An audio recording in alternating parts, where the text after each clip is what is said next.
वज़ीर मुमलिकत मुसद्दिक मलिक ने वाज़ेह किया है कि मुल्क के नौजवानों में आगे बढ़ने का जज्बा और अज़्म है, मगर कुछ लोग उन्हें गुमराह कर रहे हैं, उनमें मायूसी फैलाते हैं और इंतशार और जलाओ घिराव की बात करते हैं। ये बात उन्होंने इस्लामाबाद में प्रेस कॉन्फ्रेंस में कही। क्या दो अलग-अलग पाकिस्तान है? एक वो जिसमें सिर्फ तारीकी दिखाई जा रही है, नाउमीदी दिखाई जा रही है, और एक वो जिसमें सिर्फ रोशन ख्याली है, उम्मीद है, अज़्म है, यकीन है कि हम आगे बढ़ेंगे तो मंजिल तक पहुंच जाएंगे। उनकी मंजिल के रास्ते में कुछ लोग हायल हैं।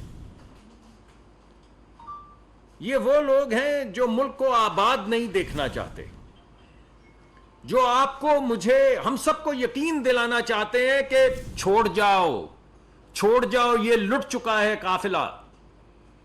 कभी मशरकी पाकिस्तान की बातें करते हैं, कभी मुल्क टूटने की बातें करते हैं, कभी लश्करों की बातें करते हैं, कभी धरनों की बातें करते हैं, कभी जलाओ की बात करते हैं, कभी घिराव की बात करते हैं। तो ये हैं वो लोग